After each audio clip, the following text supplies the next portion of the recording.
Bom dia. Judas 1. Carta de Judas 1. Judas é um livro, né? Carta de um capítulo somente. Judas é o penúltimo livro da Bíblia, né? Que logo depois dele vem Apocalipse. Judas era meio-irmão de Jesus, porque ele também era filho de Maria e José. Ele era irmão de Tiago. Tiago já tem um livro na Bíblia escrito, né? Tiago, que era uma coluna da igreja em Jerusalém. Judas, servo de Jesus Cristo, irmão de Tiago, aos que foram convocados, amados por Deus, o Pai, e preservados na fé em Jesus Cristo. Misericórdia, paz e amor vos sejam multiplicados. Na carta dele é evidente, né, já fala quem é, né, que é Judas, e fala que é um servo de Cristo. Naquela época, tanto Jesus como Judas eram nomes muito comuns naquela região e época. Jesus era um nome comum também. Judas, nós vemos que temos vários Judas na Bíblia. Aqui ele já está falando que é Judas e que ele é um servo de Jesus Cristo, né? E agora faz referência para poder ser identificado, que ele é irmão do Tiago, daquele que é coluna da igreja em Jerusalém. Então ele está mandando a carta aos que foram convocados por Deus, o Pai, e preservados na fé em Jesus Cristo. Aqueles que estão na presença do Senhor foram chamados, convocados. Se hoje eu estou na presença de Jesus, não foi porque eu quis, porque o Senhor me chamou, eu ouvi o seu chamado. Então tem muitas pessoas que falam, não, mas como é que é chamado? Não, chamado você sabe quando você sabe que você tem que atender aquele chamado, que você não pode desviar, que você não pode voltar. Então ele fala, os que estão, os que foram convocados, né, os chamados, amados por Deus, o Pai, e preservados na fé de Jesus Cristo. Hoje, se você está praticando o Evangelho, se você está na presença do Senhor, acredite, você foi chamado por Deus, você foi convocado por Deus, você foi convocado para estar na presença do Senhor. Agora ele cumprimenta, no cumprimento cristão dele, diferente de todos os outros, né? Você pode ver que ele começa falando misericórdia, paz e amor. Nós não vemos isso em nenhum outro, não vemos em Paulo, nem em Pedro, nenhum deles. Misericórdia, paz e amor vos sejam multiplicados. Versículo 3, ele diz assim, amados, enquanto me preparava com grande expectativa para vos escrever acerca da salvação que compartilhamos, senti que era necessário, antes de tudo, encorajar-vos a batalhar dedicadamente pela fé confiada aos santos de uma vez por todas. Olha, enquanto eu estava me preparando, eu queria, estava na expectativa que eu tinha que escrever para vocês, mas escrever a respeito de quê? De bênção? Não, ele fala a respeito da salvação, né? A função dele era escrever para falar de salvação. Não era para prometer, não, vocês perseverem aí que vocês vão receber essa bênção, aquela bênção. Vocês vão prosperar, nada disso. Ele estava preparando para escrever, para falar sobre salvação. A salvação que compartilhamos, né? Nós, todos os cristãos verdadeiros, legítimos. Quando eu falo cristão verdadeiro, legítimo, é porque, infelizmente, hoje nós vivemos num universo que a maioria são cristãos adulterados, falsificados, são falsos cristãos, são falsos evangélicos, tá? Falsos crentes. Porque apesar de frequentarem templos, denominações, congregações, igrejas, eles agem completamente contrário à palavra de Deus. Então, compartilhando, então nós, o que buscamos realmente, a nossa preocupação é a nossa salvação. Nós buscamos a salvação. Nós queremos ser salvos em Cristo. Esse é o nosso objetivo. Era necessário, antes de tudo, encorajar-vos a batalhar dedicadamente pela fé, confiada aos santos de uma vez por todas. Então é necessário incentivar a batalhar pela fé. O que é batalhar? É você estar numa batalha. É você estar numa luta. É você estar numa guerra. Nós fomos chamados para batalhar pela fé. Nós não fomos chamados para viver de uma forma nababesca ou viver reinando por aqui, não. Nós fomos chamados para batalhar, para lutar. Eu tenho dito isso constantemente. Jesus deixou bem claro, se nós quisermos seguir, nós temos que pegar a nossa cruz. Então nós temos que saber que aqui o tempo todo, enquanto nós estivermos aqui, nós vamos ter lutas, de uma ou de outra maneira, constantemente.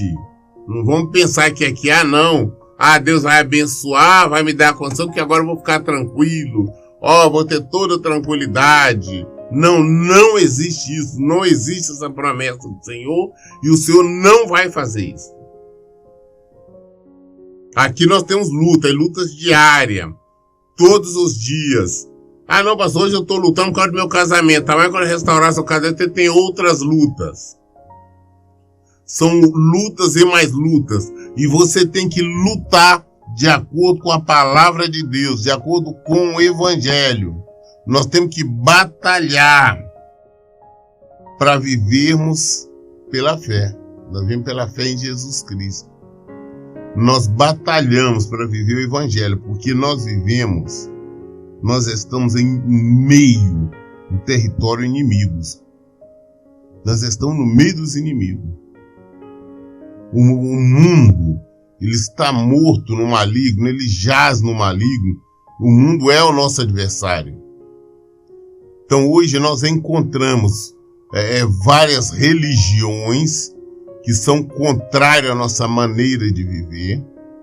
Nós encontramos pessoas que dizem não ter nenhuma crença, que se auto-intitulam ateus, também que são contrárias à nossa maneira de viver.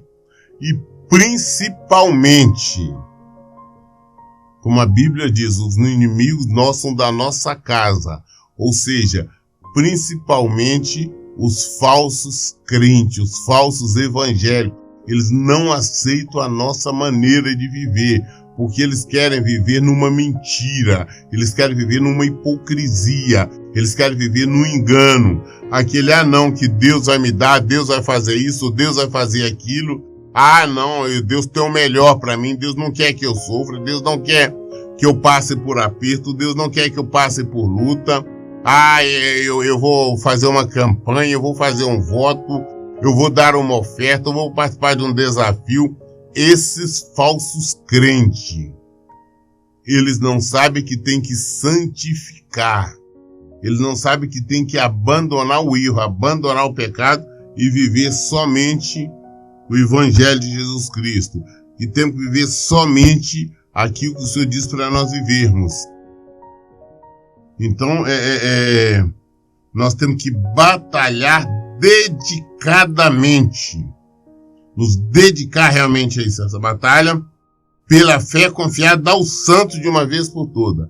Santos são todos aqueles que santificam, procuram viver uma vida santificada. Então, esta fé que nos foi confiada, nós temos que batalhar nela, por ela, porque só assim alcançamos o nosso prêmio, da nossa vocação. Versículo 4. Porquanto certos indivíduos cuja condenação já estava sentenciada há muito tempo, infiltraram-se em nossa congregação com toda espécie de falsidades. Essas pessoas são ímpias e adulteraram a graça do nosso Deus em libertinagem e nega Jesus Cristo, nosso único soberano Senhor.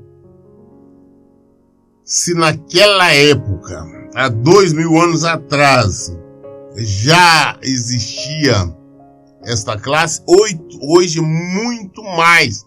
Você vê que eles proliferaram de uma forma tal que hoje é difícil você achar uma igreja, uma denominação, uma congregação, onde que você pode ter certeza que vai ouvir a palavra verdadeira, que aquela igreja é praticante do Evangelho de Jesus Cristo.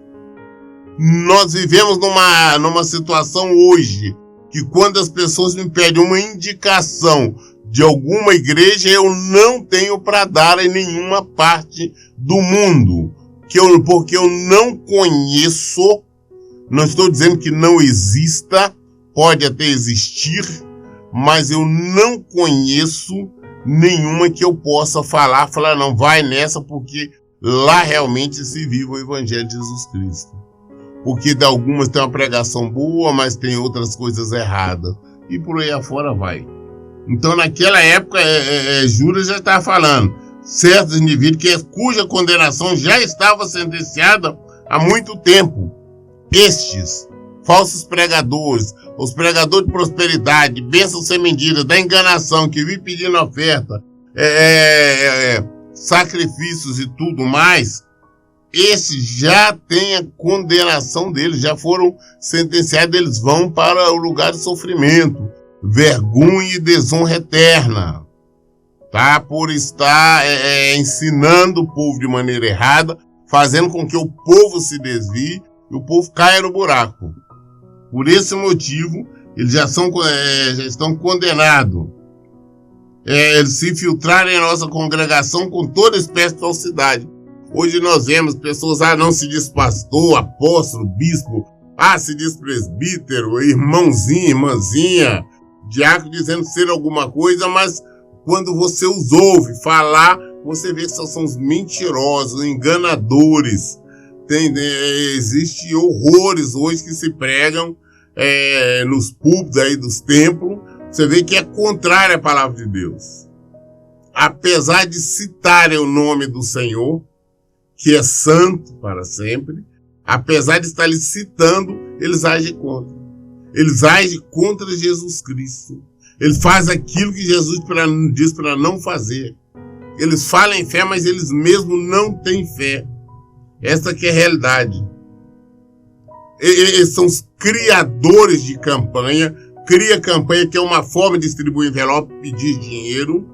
Eles ficam o tempo todo pedindo oferta, ficam pedindo desafio, pedindo o melhor. Não, você tem que dar o melhor, dá tudo, né? Tem tal de fogueira santa. E mais, vive essa comercialização dentro dos templos, onde se vende de tudo, sendo que Jesus deixou bem claro que é proibido vender qualquer coisa. Não interessa se é uma Bíblia ou se é um CD, nada pode ser vendido. Hoje se faz isso normalmente, a maioria das denominações, né? A maioria das denominações devia estar pregando salvação, santificação, arrependimento, estão pregando bênção desvendida, falando em prosperidade, falando que Deus vai dar isso, vai dar aquilo, quando Ele não prometeu nada disso. Não existe esta promessa do Senhor. Não existe. A promessa é vida em abundância, é vida eterna no Senhor. Então, esses falsos pregadores pregam que as pessoas querem ouvir o que a Bíblia já nos dizia que iria acontecer. Eles estão afagando o ego do povo, querem deixar o povo confortável, querem deixar o povo tranquilo. Então eles apoiam qualquer coisa. Seu marido tá dando problema, divorcia, casa de novo. Eles mesmos são casados segunda, terceira vez. Eles apoiam todo tipo de erro, de prostituição. Eles querem fazer com que as pessoas se sintam bem. E as pessoas, de vez estar buscando realmente o evangelho verdadeiro, não, ali eu me sinto bem, tá tudo bem, o pastor fala o que eu quero ouvir. Estão caminhando todo mundo para o inferno. Judas já nos avisava isso há mais de 2000 anos atrás. Ele disse: essas pessoas são ímpias e adulteraram a graça do nosso Deus em libertinagem. E negam Jesus Cristo. É libertinagem. Hoje estão orientando as pessoas a divorciarem, a casar novamente, estão concordando com tal de união estável, estão concordando com um monte de coisa que é contrária à palavra de Deus. Estão concordando com o homossexualismo, estão concordando com a prostituição, com a fornicação, estão concordando com as desonestidades, mesmo porque eles são desonestos. Esta maneira que eles têm de ficar pedindo dinheiro, tomando dinheiro do povo, isso é uma maneira desonesta. Eu entendo que isso é estelionato. Então é o que nós vemos eles fazerem. Então a Bíblia falou que isso aconteceria. Está acontecendo. Mas eu volto a insistir. Não adianta nós ficar lá, nós também somos homens de Deus, não. Eles são, esses indivíduos, eles já têm a sentença deles já há muito tempo. E eles vão, com certeza, no momento certo, para onde eles irão, é padecer, sofrer. São aqueles que vão dizer: não, mas no seu nome expulsei demônio, eu preguei evangelho. O Senhor vai falar: afasta de mim que eu não vos conheço. Versículo 5.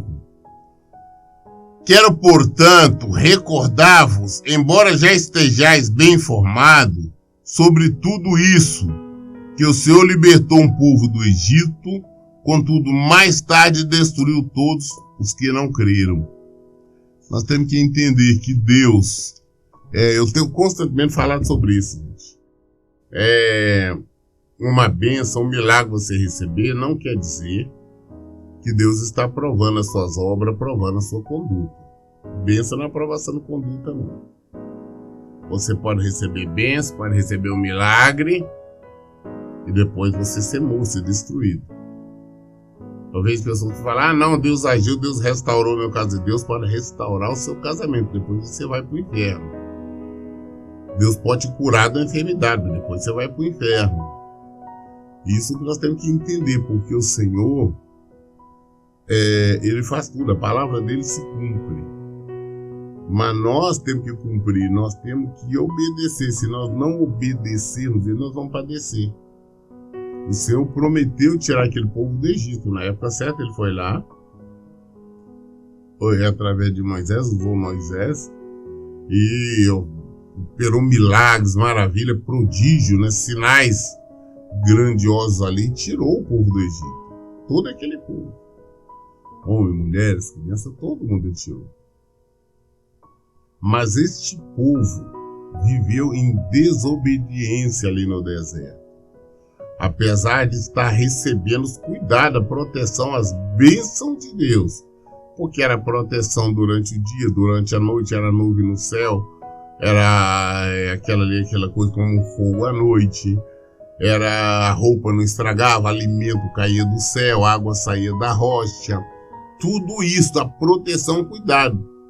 Mas eles entenderam de não se converter, a maioria deles. Eles não praticaram a palavra de Deus, eles se corromperam, estavam fazendo outras coisas. Não houve arrependimento. Então o que aconteceu? Deus matou. A Bíblia fala que Deus matou todos eles no deserto. Então só restou 2, foi Josué e Caleb, mas todo o resto Deus matou. Aquele povo que ele tinha abençoado, tirado, dando ele viver milagre o tempo todo, Deus os matou. Por que Deus os matou? Porque não tinha obediência, eles não atenderam o chamado do Senhor. O Senhor chamou para eles viverem em santidade, viverem em conformidade com a palavra. Eles se recusaram, para viver de outra maneira. Então Deus mesmo exterminou todos eles. Versículo 6. E quanto aos anjos que não guardaram sua autoridade e santidade originais, mas abandonaram seu próprio domicílio, Ele os tem mantido em trevas, presos em correntes eternas, para o julgamento do grande dia. Deus não perdoou os querubins ungidos dele, os anjos dele. Quando um anjo, o querubim, entendeu de errar, de desobedecer, de rebelar-se, ele, com mais um terço dos anjos, Deus os condenou, já tirou para baixo. Conclusão, hoje ele é o diabo, hoje são os demônios, porque Deus atirou, Deus não passou a mão na cabeça. Ah, Deus não tolou, não vou dar uma segunda chance, uma terceira, não. Deus não perdoou ele, já tirou para baixo, por causa da rebeldia, da desobediência. Nós, da mesma forma, Deus exige de nós obediência. E se nós não obedecermos a palavra do Senhor, se nós não vivermos o Evangelho, se nós não atendermos o chamado, se nós não estarmos em conformidade com a sua palavra, nós vamos padecer, nós seremos enviados para o inferno. E não tem escapatória. É para lá que nós iremos se nós estivermos vivendo aqui de maneira contrária à palavra do Senhor. Por isso a necessidade de nos santificarmos, nos arrependermos e vivermos Jesus Cristo. Porque senão nós seremos destruídos pelo Senhor. Não é o diabo que vai nos destruir, não. É o Senhor mesmo que irá nos destruir. De maneira semelhante a estes, Sodoma e Gomorra e as cidades circunvizinhas entregaram-se à imoralidade e a todo tipo de depravação sexual, estando sob o castigo do fogo eterno. Essas cidades nos servem de exemplo. Sodoma, Gomorra e várias outras cidades na região ali, Deus destruiu. Por quê? Porque estavam rebelando, estavam totalmente contrário à palavra de Deus. E mais, você analisar, pesquisar, você vai descobrir que eram cidades prósperas, tá? Mas em compensação imperava a imoralidade sexual, imperava o homossexualismo, a prostituição, a fornicação, o adultério.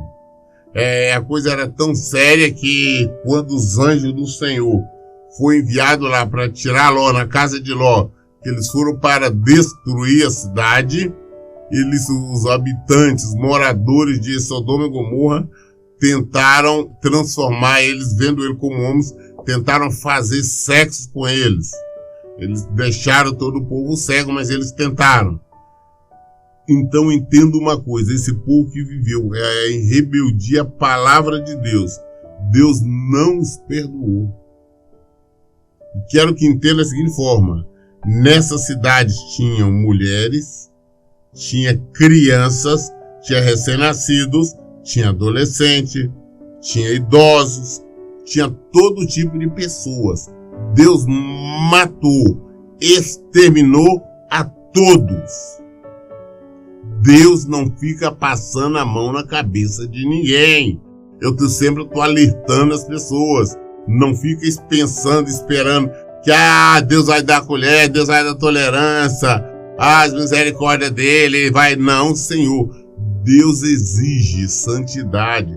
Ele exige que nós nos mudemos, que nós nos convertemos. Senão nós vamos padecer sim por toda a eternidade e não tem ninguém que possa nos defender. Porque o único que pode nos defender é Jesus Cristo. Mas Jesus Cristo naquele dia não será mais advogado, não será mais intercessor, defensor, não. Ele será o juiz. É ele que irá nos condenar. É ele que vai nos mandar para o lugar de desonra, sofrimento, morte eterna. Então o que nós temos que fazer? É reconhecer os nossos erros, abandonar os nossos erros e voltarmos para ele. Ouvirmos o chamado dele, ouvirmos a voz dele e praticarmos a palavra. Senão seremos mortos. Versículo 8. Ora, estes da mesma forma como alucinados, inconsequentes. Não apenas contaminam o próprio corpo, mas rejeitam toda autoridade instituída e caluniam os seres celestiais. Então, nós estamos vivendo uma época hoje muito complicada. Para nós termos uma noção, hoje nos Estados Unidos, aproximadamente 30 e poucos % dos cristãos das igrejas que se dizem evangélicas aceitam homossexuais, aceitam casamento entre pessoas do mesmo sexo. E essa coisa também no Brasil já está chegando, já tem muitas igrejas já concordando, aceitando. Tem muitas, hoje eu vou ser sincero, é a maioria das igrejas, das denominações, estão aceitando, concordando com o divórcio, com o recasamento. Eles estão concordando, incentivando, apoiando, orientando para que as pessoas simplesmente se prostituam, adultério, porque isso é adultério. Quem é casado uma vez, qualquer envolvimento com outra pessoa é adultério.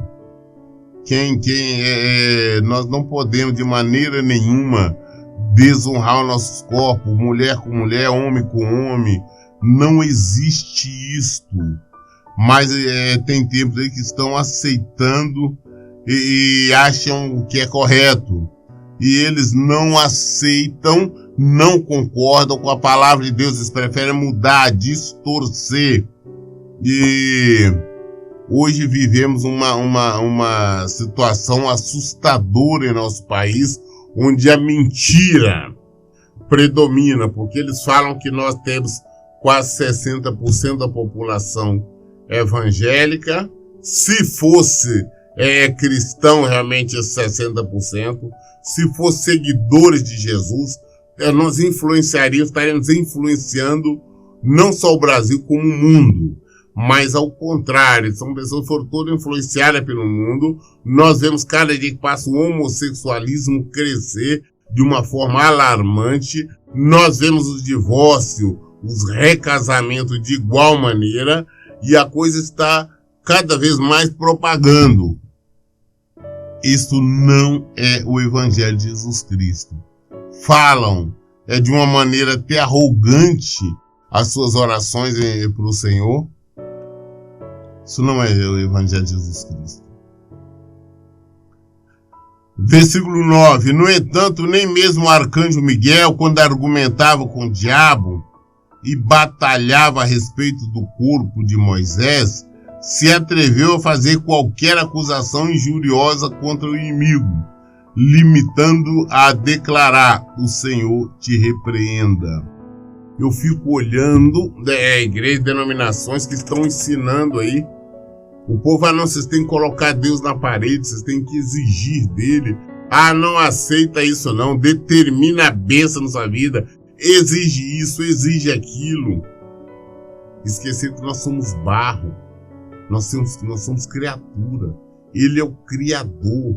Nós não podemos exigir nada, nós não podemos determinar nada. Você viu o exemplo, o anjo Gabriel, ele lutou com o diabo, porque o diabo queria o corpo de Moisés, porque Deus, quando mandou Moisés olhar tudo a terra que era prometida, ele o matou e escondeu o corpo de Moisés. Mas o diabo queria o corpo, então foi brigar, foi contender com o anjo Miguel, o arcanjo Miguel. Mesmo ele sendo um anjo do Senhor, ele não xingou, ele não ofendeu, não fez nada, ele simplesmente disse: o Senhor te repreenda. Ele repreendeu o diabo em nome de Jesus, ele fez a repreensão, mas não ofendeu, não fez nada. Enquanto nós vemos hoje essas pessoas que se dizem ser alguma coisa, querer colocar o pai na parede. Não, coloque Deus na parede, exija isso, exija aquilo, ele tem que dar. Não, Deus não tem que dar nada a ninguém. A palavra dele se cumpre naturalmente. versículo 10. Apesar disso, esses tais, levianamente, difamam tudo o que não compreende e se corrompem até nas atitudes mais simples que aprendem, por instinto, como animais irracionais se corrompem. Esses falam bobagem, falam do que não sabe, do que não conhece, ou se conhece prefere ignorar, age de maneira totalmente contrária ao Evangelho, é leviano, maluco, tudo, mas eles vão prestar conta ao Senhor. Nós temos que atender o nosso chamado e procurar viver de maneira santa, santidade, santificação. É isto que nós temos que viver, é isso que nós temos que colocar em prática para nós sermos bem-sucedidos. Eu li o livro de Judas hoje até o versículo 10. Até o versículo 10. Todas as dúvidas nós esclarecemos no Evangelho. Por isso, em todo o tempo eu digo, leiam e pratiquem a Bíblia. Que Deus abençoe. Tenham um bom dia.